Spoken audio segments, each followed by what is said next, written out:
Vous êtes-vous déjà senti piégé dans un cycle de doute et d'insécurité, comme si vous portiez un fardeau invisible? La vérité, c'est que beaucoup de ces élus sont confrontés à des batailles internes qui les empêchent d'avancer. Mais voici ce que peu ont le courage de dire. Il est possible de se libérer de ces liens, et le moment est venu d'agir. Si vous en avez assez de vivre avec le sentiment que vous pourriez faire plus, voici votre appel à l'action. Imaginez transformer votre vie, retrouver la force spirituelle qui a toujours été en vous, mais qui était cachée par les ombres du doute et de la peur. Dans cette vidéo, nous explorerons comment vous pouvez abandonner ces choses qui vous retiennent et embrasser le dessein divin que Dieu a pour vous. Préparez-vous à découvrir des informations approfondies et des pratiques simples qui peuvent changer votre trajectoire. Après tout, le parcours des personnes choisies n'est pas sans défis, mais il regorge d'opportunités de croissance et de transformation. Ne laissez pas à demain ce qui peut être transformé aujourd'hui. À chaque pas que vous faites vers votre vérité, plus vous vous rapprochez d'une vie pleine et pleine de sens. Ce n'est pas le moment d'hésiter. Il est temps d'agir. Prêt pour cette transformation? Allons-y ensemble.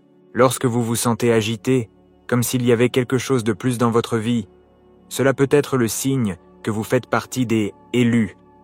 Ce sentiment de nostalgie n'est pas une simple coïncidence, c'est un appel qui vient de l'intérieur. Souvent, cette inquiétude apparaît dans les moments de silence, lorsque la routine quotidienne s'apaise. Avez-vous déjà remarqué à quel point les choses ne semblent pas s'emboîter? Cet inconfort peut être la première étape d'un voyage de connaissance de soi et de croissance spirituelle. Beaucoup de ceux qui se considèrent comme choisis ont rapporté des expériences similaires. Un ami, par exemple, avait toujours été attiré par l'art et la spiritualité, mais hésitait à poursuivre dans cette voie. Ce n'est que lorsqu'il a décidé d'explorer ses talents qu'il a réalisé le dessein divin derrière ses passions. Lorsque vous laissez cette inquiétude vous guider, vous ouvrez les portes à des opportunités qui semblaient autrefois lointaines. Parfois, un simple passe-temps peut se transformer en mission. Alors, comment pouvez-vous exploiter ce sentiment d'appel? Commencez par dresser une liste des activités qui font vraiment chanter votre cœur. Que diriez-vous d'essayer la méditation ou de tenir un journal? Ces pratiques peuvent vous aider à vous connecter à votre essence et à écouter la voix intérieure qui vous guide. Après tout, le chemin qui mène à la découverte de votre objectif commence par un petit pas vers ce qui vous parle. Ce voyage ne fait que commencer, et à mesure que vous progressez, vous constaterez peut-être que le combat en vaut la peine.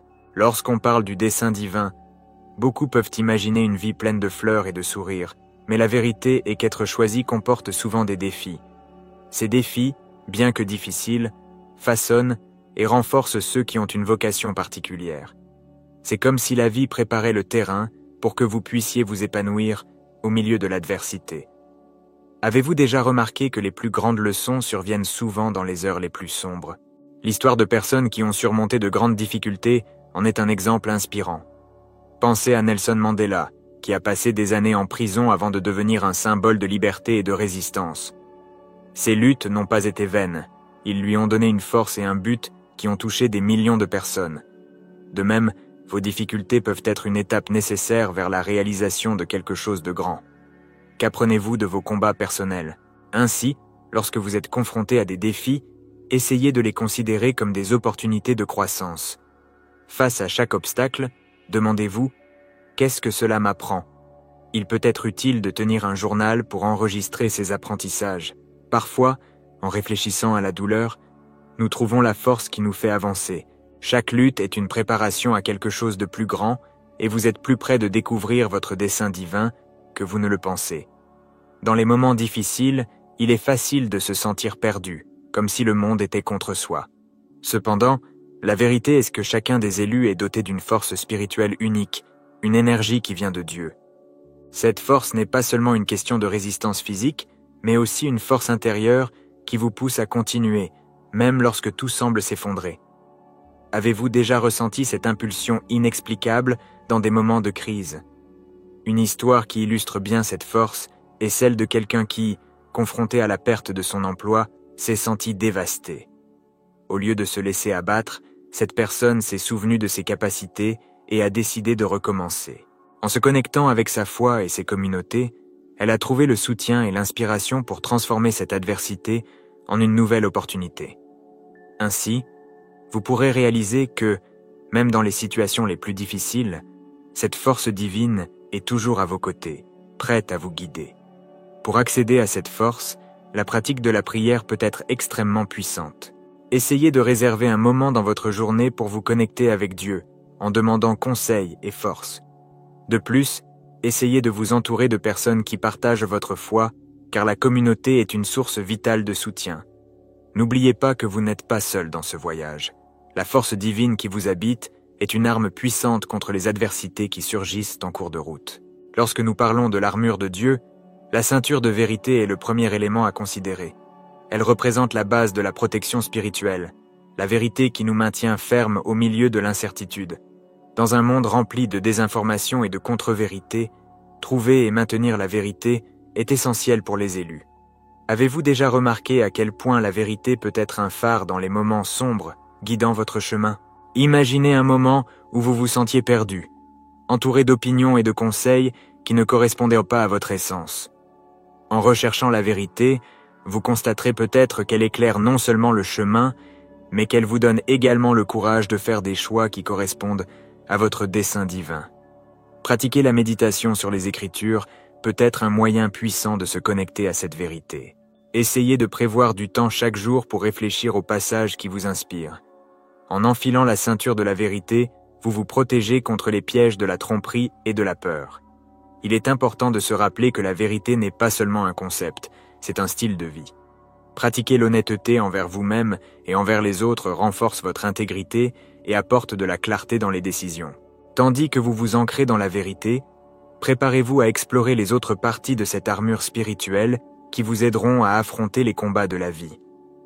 Le coffre de justice est l'un des éléments les plus puissants de l'armure spirituelle, car il constitue une protection essentielle pour le cœur.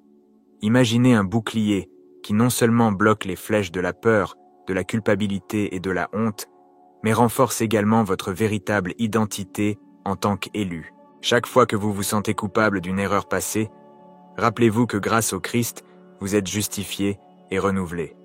Avez-vous déjà pensé à la liberté que procure le fait de se libérer de ses fardeaux? En utilisant le sein de la justice, vous ne vous protégez pas seulement vous-même. Vous affirmez également qui vous êtes vraiment. Cette justice ne dépend pas de vos actions, mais de la grâce divine qui vous couvre. Lorsque vous vous voyez dans un miroir, vous pouvez vous souvenir des victoires et des leçons apprises au lieu de vous attarder sur les échecs. Pour renforcer cette vérité, que diriez-vous de pratiquer quotidiennement des affirmations qui célèbrent votre identité? Des expressions telles que « je suis aimé et accepté tel que je suis » peuvent faire une grande différence dans votre image de soi. Enfin, rappelez-vous que la justice est un appel à l'action.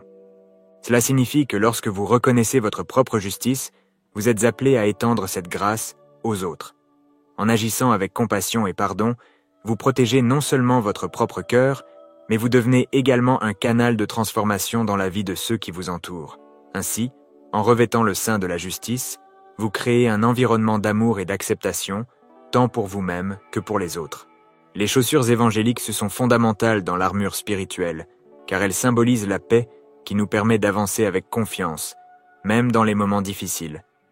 Lorsque vous vous revêtez de cette paix, chaque pas devient un acte de foi. Avez-vous déjà remarqué à quel point votre façon de marcher peut refléter ce que vous ressentez à l'intérieur? Avec les chaussures de l'Évangile, vous pouvez vous déplacer à travers le monde, sachant que vous êtes ancré dans quelque chose de bien plus grand que vous-même. Imaginez-vous traverser une tempête émotionnelle. Au lieu de vous sentir coincé, vous pouvez choisir de marcher régulièrement, en gardant les yeux fixés sur votre mission divine. Un exemple pratique consiste à trouver un mantra qui apporte la paix à votre cœur. Des expressions telles que « je suis en paix et la paix me guide » peuvent vous aider à vous rappeler que vous êtes prêt à affronter n'importe quelle tempête. Et lorsque vous marchez avec cette certitude, vous devenez une lueur d'espoir pour les autres. En fin de compte, la beauté des chaussures gospel est qu'elles ne sont pas seulement faites pour vous, ils sont un appel à partager cette paix avec les autres. Tandis que vous avancez avec foi, cherchez des occasions d'encourager et de soutenir ceux qui vous entourent. Cela peut être aussi simple qu'une conversation amicale ou un acte de gentillesse inattendu. Chaque pas que vous faites renforce non seulement votre propre voyage, mais inspire également les autres à trouver leur propre paix. Le bouclier de la foi est l'une des parties les plus importantes de l'armure spirituelle, agissant comme un puissant protecteur contre les flèches du doute et de la peur. En période d'incertitude, il est facile de remettre en question nos convictions et notre parcours. Cependant, la foi est l'ancre qui nous maintient fermes, même lorsque les tempêtes semblent incontrôlables. Avez-vous déjà eu l'impression d'être dans une situation où tout semblait perdu, mais où quelque chose en vous croyait toujours que tout irait bien? Pensez aux personnes qui ont fait face à de grandes difficultés, comme Job dans la Bible, qui, malgré ses pertes, a maintenu sa foi en Dieu. Cette histoire nous rappelle que la vraie foi n'est pas l'absence de doute, mais le choix de croire, même face à l'adversité. Pour renforcer votre bouclier, pensez à pratiquer la gratitude. Chaque jour, écrivez 3 choses pour lesquelles vous êtes reconnaissant. Cela aide à recentrer votre esprit et votre cœur, renforçant ainsi votre confiance dans le caractère de Dieu. De plus, face à des doutes, essayez de lire des passages bibliques qui renforcent votre foi. Le psaume 46, par exemple, dit « Dieu est notre refuge et notre force ». En intériorisant ces vérités, vous vous protégez non seulement, mais vous vous préparez également à inspirer les autres à trouver leur propre foi. Le bouclier de la foi est une défense active. Plus vous l'utilisez, plus il devient fort. Le casque du salut est un élément crucial de l'armure spirituelle, agissant comme une puissante protection pour l'esprit. Dans un monde rempli de distractions et d'incertitudes, notre esprit peut facilement devenir un champ de bataille. Les voix négatives et les mensonges de l'ennemi peuvent murmurer des doutes et des peurs, mais lorsque vous portez le casque du salut, vous vous souvenez de la vérité sur qui vous êtes en Christ.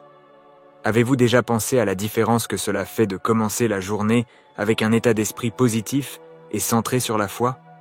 Un bon exemple est la pratique de la méditation sur les Écritures. Lorsque vous vous permettez d'absorber la parole de Dieu, vous renforcez votre esprit contre la confusion et les mensonges qui tentent de vous infiltrer. Essayez de sélectionner un verset qui vous parle, comme Romains 12, 2, qui parle du renouvellement de l'esprit. En répétant ce verset, non seulement vous vous protégez, mais vous transformez également votre façon de penser en vous alignant sur la vérité divine. De plus, utilisez la parole de Dieu comme une arme dans votre vie quotidienne. Chaque fois que des pensées négatives surgissent, défiez-les avec la vérité que vous connaissez. Cela peut se faire par des affirmations ou même par le partage des vérités que vous avez apprises avec les autres. Lorsque vous portez le casque du salut, vous ne vous protégez pas seulement vous-même. Vous vous préparez à vaincre les batailles mentales qui surgissent en cours de route. La prière est un outil puissant qui active chaque partie de l'armure spirituelle. Lorsque vous communiquez avec Dieu, vous ne demandez pas seulement de l'aide. Cela renforce votre connexion avec le divin. La prière peut être comme un super pouvoir qui vous donne accès à la force et à la sagesse dont vous avez besoin pour faire face aux défis quotidiens. Avez-vous déjà ressenti le sentiment de paix que procure la prière dans une situation difficile? Imaginez quelqu'un confronté à une décision compliquée, comme changer d'emploi. En recherchant la direction divine par la prière, cette personne trouve non seulement la clarté, mais reçoit également le courage nécessaire pour passer à l'étape suivante. Une bonne pratique consiste à créer un espace calme pour prier quotidiennement. À ce moment-là, vous pouvez exprimer vos inquiétudes, remercier pour les bénédictions et demander conseil. La méditation et la prière combinées peuvent être particulièrement efficaces, vous permettant d'entendre la voix de Dieu. N'oubliez pas non plus que la prière ne concerne pas seulement vous. Cela peut aussi être une façon de soutenir les autres. Lorsque vous priez pour vos amis ou votre famille, vous intercédez pour eux et unissez vos forces dans la foi. Essayez de créer un groupe de prière où chacun peut partager ses préoccupations et prier les uns pour les autres. Cette pratique active non seulement votre armure, mais crée également un réseau de soutien spirituel qui change votre vie. Tout au long de votre cheminement spirituel, il est essentiel de reconnaître que vous n'êtes pas seul. La communauté joue un rôle crucial dans la vie des élus, en leur apportant soutien, amour et encouragement mutuel. En vous engageant avec d'autres personnes qui partagent votre foi, vous trouvez un espace sûr pour grandir et explorer votre dessein divin. Avez-vous déjà réfléchi à la façon dont une simple conversation avec quelqu'un de votre communauté peut apporter une nouvelle perspective et renouveler votre espoir? Rejoindre des groupes confessionnels ou des activités communautaires peut être un excellent moyen de créer des liens. Cela peut inclure n'importe quoi, depuis une étude biblique jusqu'à un projet de service. Lorsque vous partagez votre voyage avec d'autres, non seulement vous renforcez votre propre foi, mais vous inspirez également ceux qui vous entourent. De plus, n'oubliez pas que lorsque vous servez les autres, vous vivez l'essence de votre vocation. Réfléchissez à la manière dont vous pouvez utiliser vos dons pour aider votre communauté. Enfin, ne sous-estimez pas le pouvoir de la prière en groupe. Lorsque vous vous joignez à d'autres pour rechercher la direction de Dieu, la force de ce lien spirituel est multipliée. Pensez à créer un cercle de prière ou même à inviter des amis à faire une marche de prière. En faisant cela, vous vous rappelez que vous êtes aimé et qu'il y a un plus grand but dans votre vie. Le voyage est plus riche lorsqu'il est partagé et vous faites partie de quelque chose d'extraordinaire que Dieu fait dans le monde.